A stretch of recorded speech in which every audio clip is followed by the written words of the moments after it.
This is Only the Strong Survive, a podcast powered by Kahn Media, where we dive deep into the world of business, leadership, and innovation. I'm your host, Dan Kahn, and I'm honored to have you join us today. So let's get ready to learn some survival skills together. Hey everybody, welcome back to Only the Strong Survive, powered by Kahn Media. I'm your host, Dan Kahn, and today we are diving into a side of the automotive industry that doesn't always get the spotlight it deserves. Joining me today is Brett Caslow.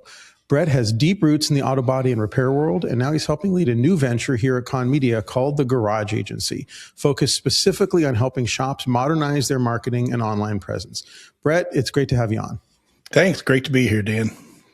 Well, I think, anyone who listens to this podcast, hopefully you get those announcements and hopefully you're on our newsletter list. And if you're not, you can sign up anytime. I just go to OTSS podcast.com and you can get it. But if you haven't seen our newsletter, you may not be aware that we have this new thing called the Garage Agency, or what we kind of internally have nicknamed TGA. So I'm excited. Brett, you and I and your wife, Stacy, and a kind of small crew of kind of operators within our organization have been working on this for months now. So yes, good to get to launch finally, right? Yeah, it is. And I think anyone who has been involved in the launch of a new business knows it can be exciting, and it can also be grindy. And, towards the end there, it's like, having a baby where you're like, can this thing just be born already? And, Quit telling us about the labor pains, right? Yeah, just show us the baby. And so it's out and we're moving and I'm excited. And we have some big announcements for the audience today that we'll get to shortly. But before we get into all of that, let's talk about you, Brett. Let's hear about your background and the industry. And so for people who don't know your story, walk us through how you got started in the industry and specifically kind of what your background in repair and collision repair and body shop world is. Yeah, great, Dan. Great question. So yeah, it's been a while. I kind of started many years ago in the Central Florida market. So our family father owned an automotive paint jobber business. So for those who don't understand the term jobber, it's a distribution channel for people in that space. So we had a paint jobber business where we sold 5 lines of paint, all the supplies that go with that. We focused on collision shops, selling to the collision shops, and did that really since I was 15 to when I went to college and started off. So it's funny, we have one of the social media posts that we're putting out is going to be on then and now in the collision space. And oh my gosh, I saw the thens and realized that I was smack in the middle of that 40 years ago with regard to nitrocellulose lacquer and a lot of the repair processes we'll talk about. So it aged me a little bit, but yeah, so I did that for a while. And then I went to work for a major corporation called 3M Company. I did several roles with them with regard to marketing, still in the collision space. So we stayed with automotive aftermarket. Called on body shops in the U.S. and multiple parts of the world. I just have a passion for the collision space and the guys and gals that do work in that. It's an amazing trade and very talented people. So I was at 3M actually for 32 years. Somehow they kept me around that long, and then I went to work for opened our own coaching firm after that with my wife Stacy. Of which we now have clients that are still in that space. We have a couple jobber customers that I coach through issues that they have from my long-term knowledge of the business. And then, yeah, me and Dan connected over a mutual friend of ours, I'm sure we'll talk about. And he approached me about this, and I says, this is fantastic. It's right up my alley, and I'm very passionate about it. So here we go with the Garage Agency, right? So yeah, that's kind of my background. So Brett, so to give the audience some background, you and I met, I'd say probably close to a decade ago or so. Yeah. So I think our listeners probably know Mike and Jim Ring from Ring Brothers, as well as, Peggy and Nancy, their wives and their whole family. And Ring Brothers has been a Kahn Media client for a really long time now. I think 14, 15 years. I think of them like family. About 10 years ago, back then, the Ring Brothers business model included, they had some corporate sponsorships from some of the bigger companies like Flowmaster, and there are a variety of different companies, I think BASF and, a few different brands that said, hey, we'll help you out with some product or maybe a little bit of sponsorship dollars in return for promoting our product and doing educational content. And, along comes this conversation about 3M. And we start talking. And what I don't think the audience necessarily knows is Ring Brothers is not a normal build shop. Their business, I mean, a normal build shop really is in the business of sort of selling hours in terms of just, assembling hot rods or muscle cars or whatever. And a lot of times they'll farm out the paint, they'll farm out the upholstery. They're certainly not machining a lot of their own internal parts.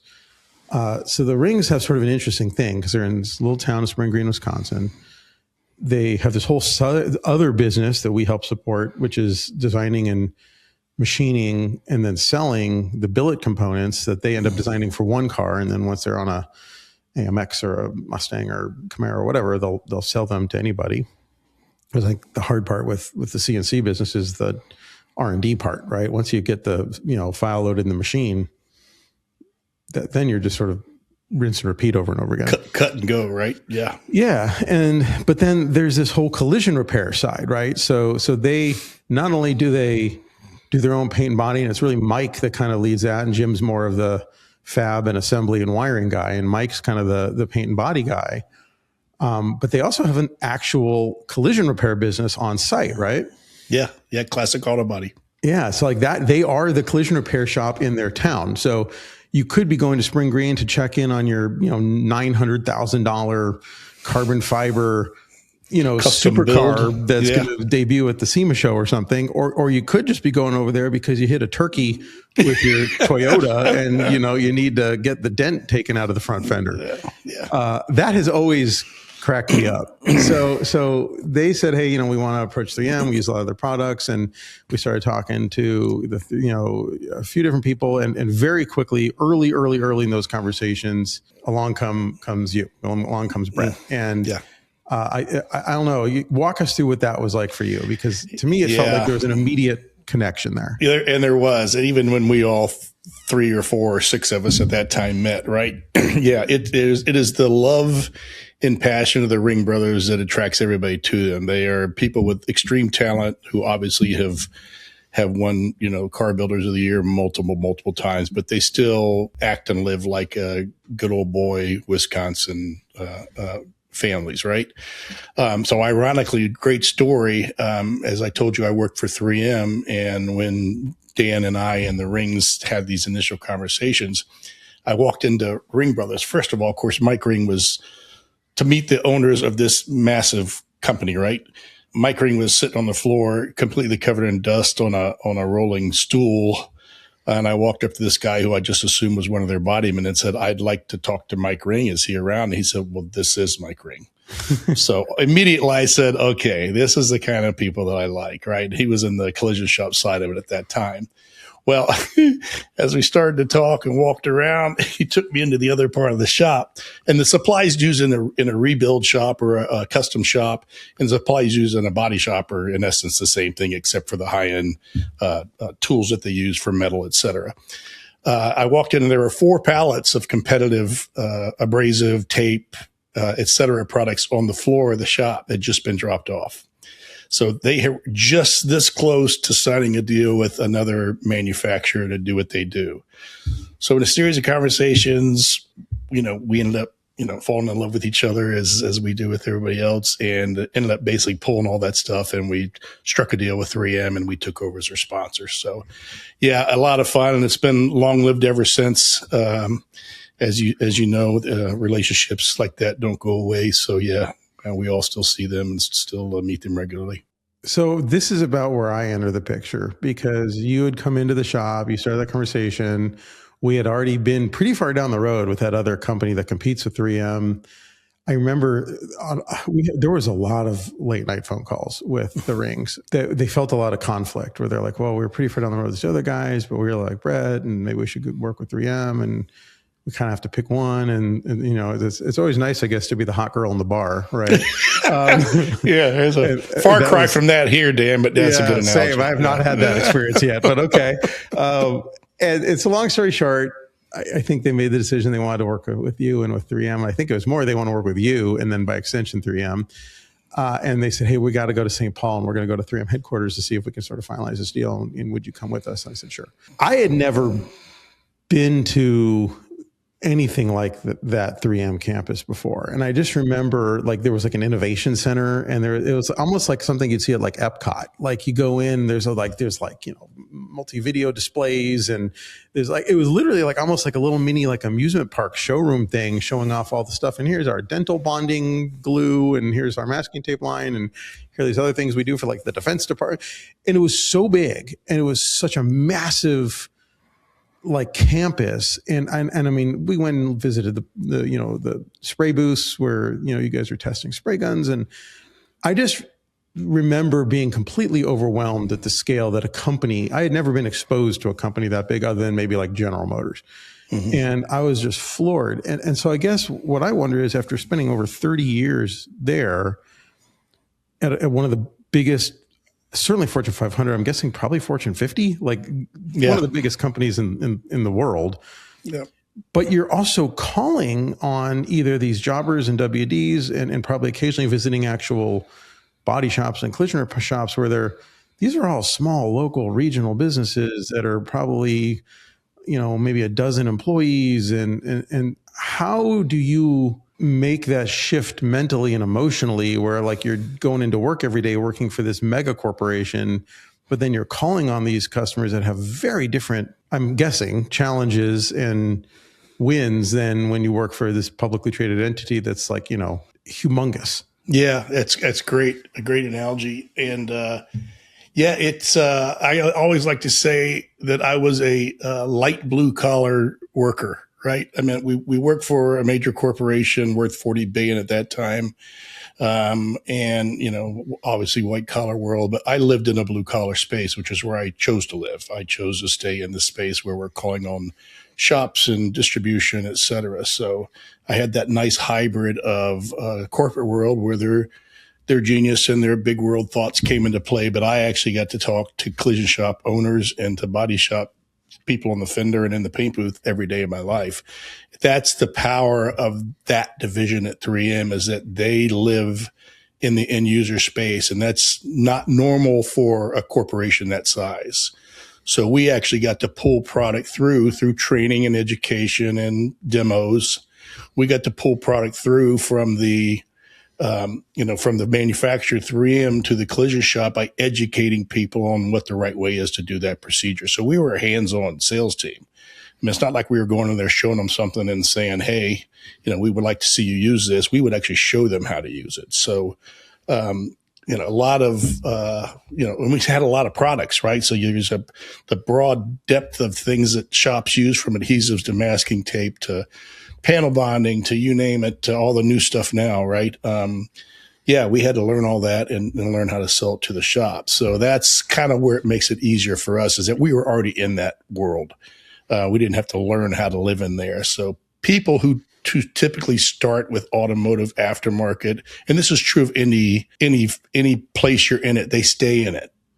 It's like if you look at if I had a sales training class, which I did a lot of at 3M, and we would bring jobber training salespeople in, the years of experience of a shop full of 10 people was 250 years. I mean, these are not people that go anywhere. They get in it and they stay in it because it's a very knowledge specific industry. So that's what I loved about it, is kind of taking that corporate model where all the smart people sit and create up great ideas, and then we got to pull that through to the end user. What are some of the biggest misconceptions? Actually, let me rephrase that. How would you even describe the typical collision repair shop owner, body shop owner that you have engaged with over the course of your career? And has that changed over the years? Yeah. I mean, I think they're brilliant. I think the collision industry has a tendency to get a little bit of dirty, right, work environment, and the industry's changing quickly to do that, right? Front office spaces are now like restaurants, and not in all cases, but the industry is now understanding that we can't present ourselves as dirty collision shops. We have to present ourselves as corporations, just like everybody else does. There's still a lot of mom and pop, which I absolutely love. There's a lot of mom and pop, shops handed down to children from their father. So there's a lot of intimate carnal knowledge in the collision space.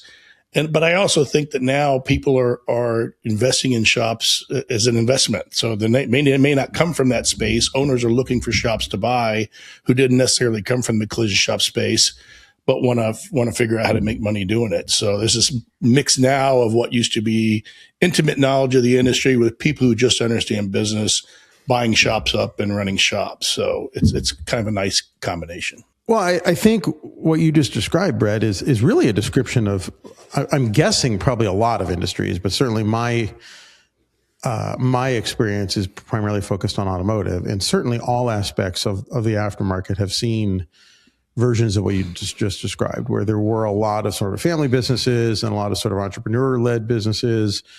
And, same thing on the performance aftermarket side, right? Like the original speed shops were all, some dude in a garage who bought a cam grinding machine or, learned how to stick weld and started making headers. And, certainly M&A and private equity and outside money and all that stuff has changed things. But it seems like at least from my observation and my conversations I've had over the last year or two, as we've kind of geared up for the garage agency, it seems like there's this sort of fork in the road right now on the collision repair side, where there certainly is the big chains. Gerber is a big one that actually the guy who founded and sold Gerber, his sons are pretty heavily involved in the performance aftermarket side with Roadster Shop. Caliber, the Boyd team. Yep. Yeah. So there's there are the sort of big kind of corporate roll up type deals. And I mean, in my little town of 13,000 people, there's now a Caliber, right? It was an independent body shop and they joined that franchise, and more power to them. And I think that's certainly a model. And then there's the other side, which is sort of these people that are still kind of the independents that are trying to figure out how to make it work. And, certainly as a third gen entrepreneur, I acknowledge and recognize that running a small business is very different today than it was even 10 years ago, right? I mean, there's some stuff I think is probably similar. Managing people has always been challenging, will always be challenging. Everybody's different. Everyone needs to be led a slightly different way.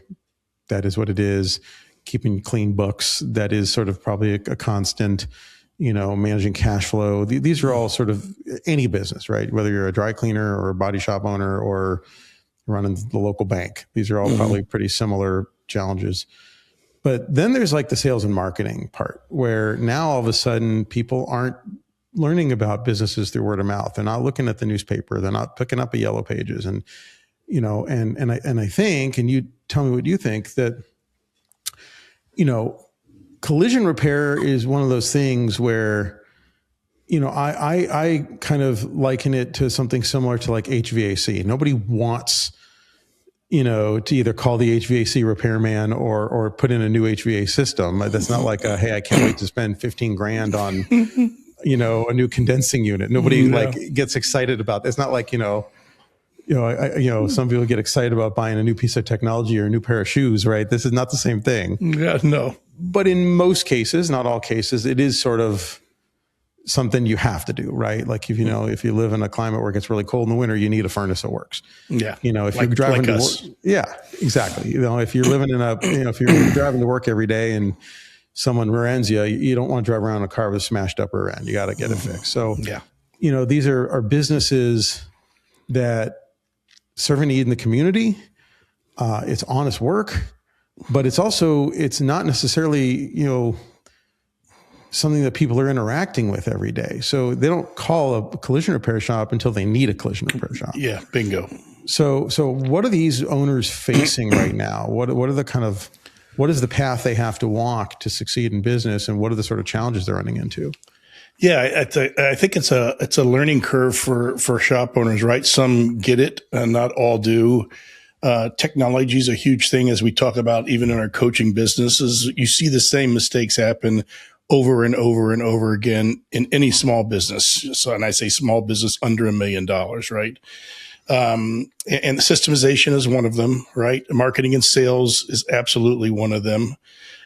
So, helping them figure out what those issues are, and helping them solve those problems are a huge part of a business coach, whether you're on EOS or you have another coach, or you're just, you're asking peers for help. Understanding how people are doing things right is a big deal. Websites in general, which is why I was so drawn to this, is I believe a huge miss for our industry right now.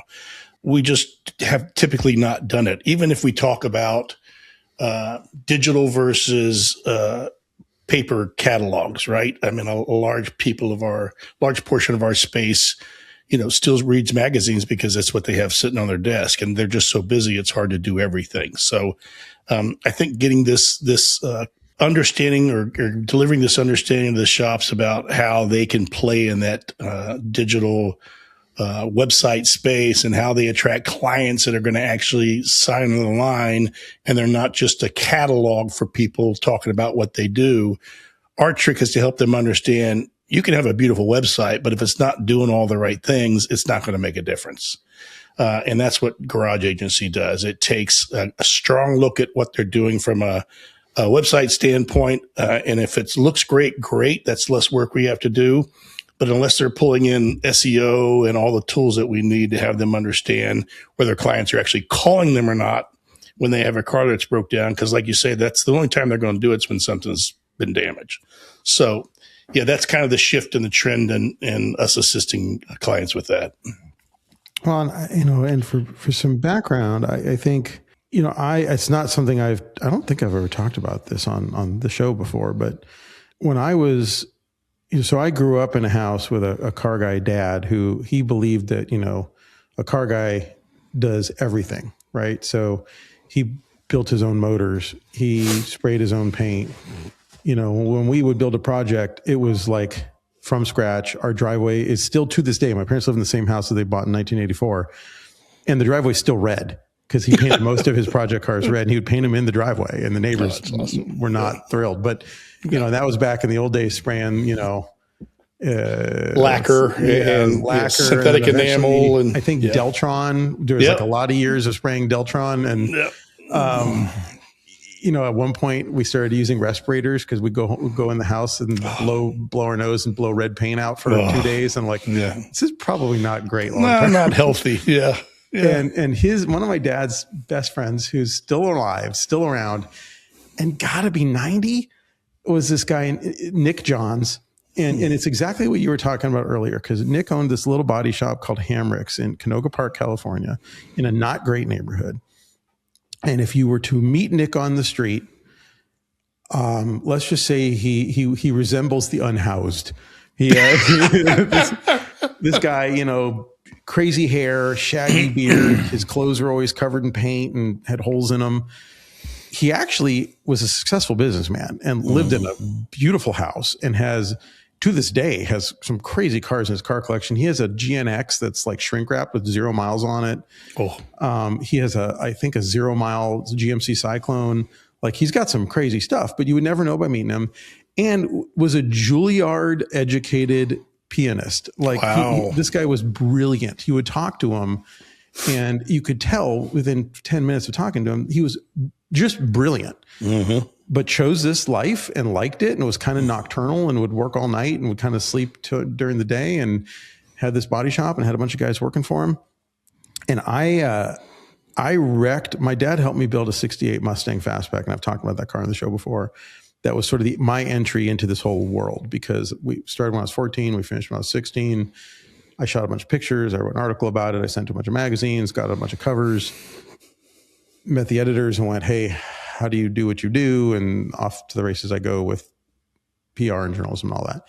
What I don't talk about is about 6 months into owning that car, I was a typical 16-year-old idiot whose dad had put him into a 400 horsepower car with a limited slip differential, and I was street racing it. And I wrecked it. Yeah, shocking, right? And I put it through a no parking sign. And my dad was so pissed. I mean, we did all of our own body work on this thing. We painted ourselves. I mean, we had 2 years of our lives into it. And then I stuffed it because I was a 16-year-old idiot. And that's what 16-year-olds do. And he said, okay. And we had it towed back to the house. And I mean, it was messed up. And one of the rocker panels wrinkled because it hit the pole so hard. So I mean, it was a unibody car. It had, what you would, I guess, call frame damage, even though there's no frame. Yeah. It was messed up. we put it in the garage, and he said, okay, that is your car. So first of all, you're walking. And second of all, you want this thing fixed, it's on you. I got you to the point where the car was nice. Now it's on you to figure it out. So I went to Nick and said, I have no idea how to fix this thing. And I know you do, but I have no money. I mean, I'm a 16-year-old. I think I had I was making $4.25 an hour working retail at that point. And he said, okay, well, I'll make you a deal. You come work for me at the body shop and you work for free and we'll track your hours. And every time you get up to $1,000 in sort of earned wages, I'll apply that towards work on your car. And then eventually your car will get fixed. Nice. And I said, okay. And I mean, it was really my only option. So I spent a year and a half, almost 2 years working there. For free. And the good news is they did end up fixing my car. And by the time they were done, you never could tell. It was perfect again. Those guys, and this is a bunch of like body shop dudes, right? And it was like, we are going to haze this kid. And it was 2 years of, I mean, I was so happy 6 or 8 months in when I graduated to them letting me block sand panels, because up to that point, I was cleaning the toilet. And this is a bunch of body shop guys who ate most of their meals at 7-Eleven. So that was not fun. And, and mopping floors and cleaning out the booth. And I mean, it was just grind work, but washing cars is a big one for you. Yeah. And like, rookies, I think at some point I got to the point where they would allow me to color sand and I was happy because that was like a relatively clean job. And I could, but I mean, these guys were back then, this is 30 something years ago.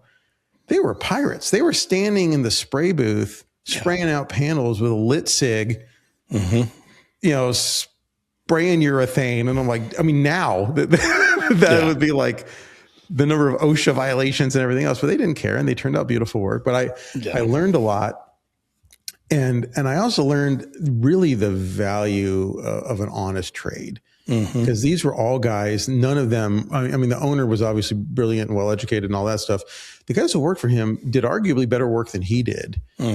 And these guys, I don't think a single one of them had a high school diploma, but they worked their butts off. They took a lot of pride in what they did. They all lived in houses. They all were married. They all had nice cars. Like, they earned a good living. And I really grew to respect those guys, because it's like, these are people that know how to work with their hands and they know how to make something. And it was a tremendous experience for me. So I guess that's my backstory coming into this thing as to why we kind of came up with the idea that we're talking about, which was I've always kind of thought this is an underserved market. And this is a market that, to your point earlier, the world has changed so quickly in terms of how people find businesses and how businesses communicate with consumers. And you're right. It's now this ecosystem where you do need a good website. The website needs to be mobile friendly. You need to have SEO. You need to have, AI visibility, which is a huge part of what we're offering through Garage Agency. You need to be able to communicate over SMS. Some people, they don't even want to pick up the phone and call anymore. So how can you book an appointment to get an estimate if you don't want to call somebody? Well, we have those options now, and it's gotten a lot easier to build that stuff where, you can use an appointment scheduler, after your job is over. We help these shops with review aggregation, or, hey, did you have a good experience? And if you did, would you please give us a good review? And if they give the good review, how do you share that with the world in as efficient a way as possible? And because that social proof has become such a big part of it. Like, what used to be, I'll go talk to my neighbor and say, hey, I know you got in that car accident. Your car looks great. Who fixed it? No one's doing that anymore. No one wants to go talk to their neighbors. So it's like that version now is you go on Google Maps and, well, this shop has 100 5-star reviews and this shop has 3. I guess I'll go to the one that has 100. That's the way we live, right? And that we choose our providers with Google reviews. And it's amazing in that space how many amazing shops, great shops that you could go to that have got 20 reviews just because they're not using the system effectively, right? Whereas they should have 220, like you said, 5-star reviews. So you're right. Referrals are still great. I mean, we're not going to, referrals are still a core part of it, but they're not the core part of it anymore. There's bigger things going on in the industry than that. That's it. So here you are, a veteran of working with one of the biggest companies in the whole industry for decades. And you did sales and sales training, right? So what does that mean exactly? So you were actually like a room with a bunch of salesmen talking to them, or salespeople telling them how to call them these jobbers, call them these WDs, what would that Or, look like? yeah, or vice versa. I typically didn't do sales training for the shops. I did the sales training for the jobbers who were calling on the shops. So you're teaching the jobbers how to sell your product to their customers, which is the shops. Yeah, through questioning techniques and through product knowledge and through a variation combo of things to how to promote our products to collision shops and why it is, what we considered to be a better choice for them. And then 18 years of that, 32, I was actually in the field calling on body shops. So that was the largest portion of the time.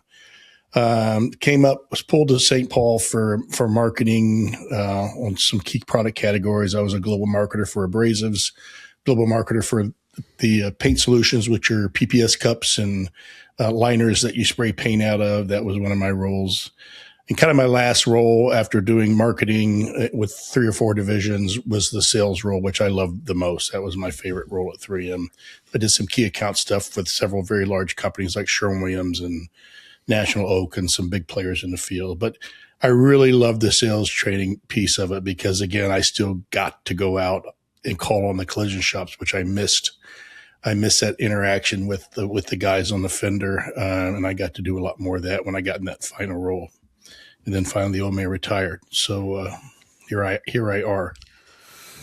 When you look at an average shop's website today, and obviously we've spent a lot of time over the last few months looking at auto body shop websites and talking about this, what are the most common issues you see, and where do you see kind of things that are either working or maybe are red flags? Yeah, as you are aware, because we both looked at them, right? There's some that are absolutely horrendous to some that are actually pretty decent.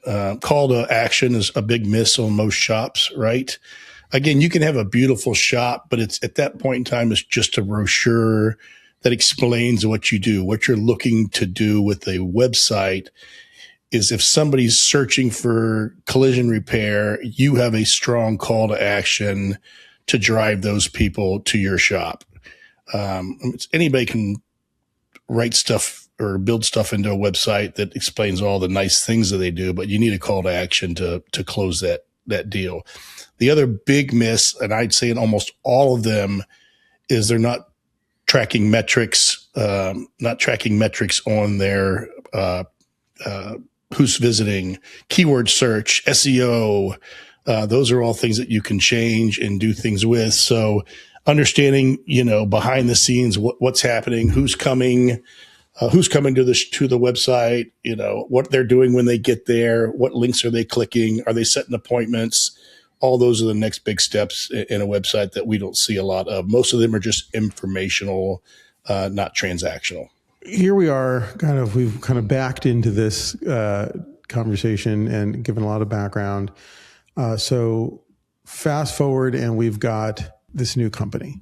So, I think you, like we talked about, you met with the Rings and you've become friends with them. And obviously we work with them constantly and are friends with them. And we come up with this idea where we say, hey, look, there's this need out there where we think there's still a lot of independent collision repair shops around the country. This model has changed. Their needs have changed. A lot of times they don't even realize they're maybe not meeting the needs of the modern consumer in terms of how they're being marketed. So we come up with this concept for the garage agency. What do you think, when you get on a call with a principal or a manager of one of these shops, what are you looking for? What are you looking for that's working? What are you looking for when it comes to sort of gaps they might need to fill? Because you're also a business coach. So you bring a lot of, I think our hope is you get on the phone with these folks and you're going to really be able to quickly assess, here's what's working, here's what's not, and are they a fit for sort of our services and how we can help them? Yeah. So the website's just a small part of everything that, that shops need to be doing, a small part of a business plan, a weekly, monthly, quarterly, annual, 3-year, 5-year business plan. But without it, in a market that is driven by people searching for repair advice, it's an extremely critical part. So yeah, getting those shops visibility in that space is going to be a huge deal. And forgive me, I forgot where your friggin' question was, so you can cut all that part out. When you're talking to and this is even beyond TGA and marketing. When you walk into a shop for the first time, and I think this was probably happening when you're still at 3M, and certainly now, when you walk into a shop either physically or you get on the phone with one of these folks, you start, what questions are you asking them? What are you looking to hear? What do you want to hear from these folks to assess, like, hey, this is a healthy, growing, vibrant business or not? And if it's the latter, if it's not, how, what kind of indicators are you looking for to talk to these guys about to say, here, I think we can help you, and here's how we get this thing turned around so you're profitable? What are their kind of signs of success or common struggles, I guess is the question. Yeah, in every aspect, even through the whole 3M life cycle, it is about willingness to change, which is another very difficult factor in the automotive aftermarket space, right? People get set in their ways, and what you're looking for is a smart business owner who's willing to look at things that will change what they're currently doing now to get to that next level. That's a huge part of it. You can pretty much tell if you walk into a shop and a guy says, I don't have time for you. If somebody says they don't have time for you and you're bringing them valuable knowledge, shame on them, right? Whether you're talking about websites or products or paint or I don't care, whatever it is. When they say I don't have time for you, that's a huge red flag for me, because that just means that they're locked in their ways and they don't want to change. So, having somebody that can understand, that they do need help, or that they could listen, that's going to be a big part of actually making change through that. Right on. So do you think, in your opinion, like, what's the future look like for this industry and for these folks? Is everyone going to have to pile in eventually to some sort of a franchise, or is there a future for the independents? Where does this all going? Yeah, great question. And it's the question of the year, right? I mean, there's this massive dichotomy now of this supposed shift from MSOs to independent shops. It's like there's two different channels of where shops are going: independents who just want to be independent, who don't want to rely on insurance companies; MSOs who are massive and have an SOP in place to repair cars that most of the time works. What's an MSO time. For those who don't know what that is? Great question. Multi-shop organization. So think about your big players who own hundreds of shops across the U.S. and they do continue to grow, but the independents still thrive too. And then you got your medium to small size mom and pop shops that live on the outside edge of all that. So it's like anything. I see a trend in the distribution side back to mom and pop distribution service and away from national accounts. We may get a varying different approach from that from people in that space as we look at our podcast for this. But the collision shops have pretty much stayed, where they cross one line or the other. MSO shops are growing, but also independent shops are growing in a market that's relatively flat to begin with. I bet there hasn't been better than 5% growth in the collision repair industry on an average across the United States in 10 years. So it's a very mature market, not a ton of growth. More cars are being totaled.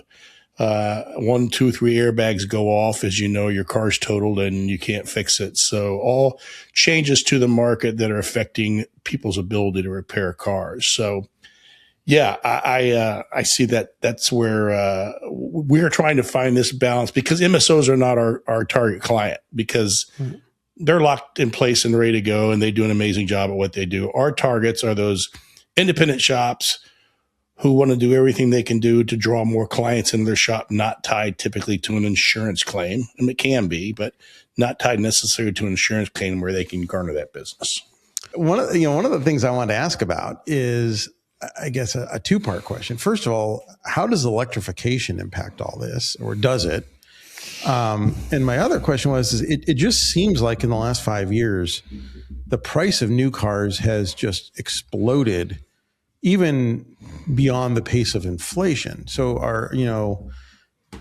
do either of those trends impact the collision repair market? Yeah. I mean, Electrification, not necessarily. It affects the repair side with regard to EV cars, et cetera, from a repair perspective, and batteries and the danger of batteries. And you get a whole battery of people talking about that concern in shops. But still, those cars have panels, right? I mean, they still have panels. And we have learned over the last 7 or 8 years that wrapping vehicles will not take the place of painting vehicles. They can't. The cost associated with that has not come down enough to make that a threat for people who are painting cars for a living. It's great for advertising, but not great for repairs. So, and then, the price of cars is like you said, it's ridiculous, right? It's nothing to have an $80,000 vehicle. And it's all about that mix between, again, how much damage can we do without totaling the vehicle? And how do we get those, high-end cars into the shop that we can do repairs on? So, there's a lot of things at play. You laughed because you said, we talked about the education level of collision shops. They say now that the average technician has to have a 4-year college degree just to read the manuals that the OEMs are putting out to repair their vehicles. Again, these are smart, very, very smart people. I mean, they have their own 4-year degree in analysis and et cetera. So, these guys are not messing around. One of our recent guests on this show was a guy named Danny Combs. And if you haven't listened to that episode and you're listening to this one, I highly encourage you to go back and listen to it. He's the director of the Colorado Disability Opportunity Office. And this guy has the coolest story because he was a successful studio musician in Nashville. He's on a bunch of major albums with other well-known artists, and had a son with autism. And as his son started growing up and was, I think probably, 8, 9, 10 years old, he started to recognize that the education system for kids with autism was what he called deficit focused, where they're like, hey, we're going to focus on the stuff you can't do. Oh, you don't have the same social skills that a neurotypical kid has, or you can't maybe necessarily like operate in a social environment a certain way, or you can't do this, or you can't do that. And he said, well, why aren't we leaning into the things these kids can do really well and sort of emphasize that? And he realized, like with his own son, well, he can hyper focus. Like once he starts working on something, he's not going to stop until it's done. Super mechanical, very engineering minded. So he ended up building this program and then eventually moved to Colorado because the governor of Colorado gave him funding to actually build a whole state program about this, teaching voc ed and trade tech to kids with autism. And now he has families coming. They're moving to Colorado so their kids can participate in this program. And collision repair is one of them. I think there's like a fabrication track they can go on where you get these kids that are coming out of essentially like an alternative to high school. And they've got like, he's even got ASC certified master mechanics now coming out of the program where, he's like, these are going to be the best employees you've ever had because they're super focused. They're super goal oriented. Like, you fix this thing. Okay, I'm going to fix it. And they just sit down and they don't stop until it's done. He's like, yeah, you have to make accommodations, or certainly maybe they want to wear headphones, or maybe they're, have certain needs. They would need to be near a window or whatever. Like, he's like, fine, you figure that out. But but they're also highly mechanical and they're really engineering minded, and they're super like prone to just lock in and do something without distractions and not sitting there looking at TikTok every 5 minutes. He's like, so I thought that was a really interesting take on how to sort of, fill the needs that we're experiencing in this country right now in the skilled trades. So I don't know if there'll be more of that, but. No, that's a great story, great concept. Again, the collision industry, that is one of our biggest concerns, is skilled labor in the next 20 years, right? We have the age level of our technicians is 50 plus. And our vocational schools are doing a great job of trying to recruit kids. It used to be take the kids who were trouble in school, and didn't have any future in education and throw them in a auto body trades class and let them flop around there for a while. That's not the case anymore. As you stated, vocational trades are the new 4-year degree, 6-year degree of this country. And you can make a great living at it, right? Yep, like you can support a family, good benefits, good pay. $150,000 a year painters and body men. I mean, that's not anything to throw a stick at. So, Yeah, so we do everything we can to support these vocational trades and a collision repair education foundation. Like you said, it's amazing as long as they don't have to talk to clients, and you're in Danny's case in particular. Give them a task and set them out on it and let them do it. So again, it's the owner's job in that situation it's this constant flow, like in anybody's business, it's this constant flow of incoming leads that you're closing, right?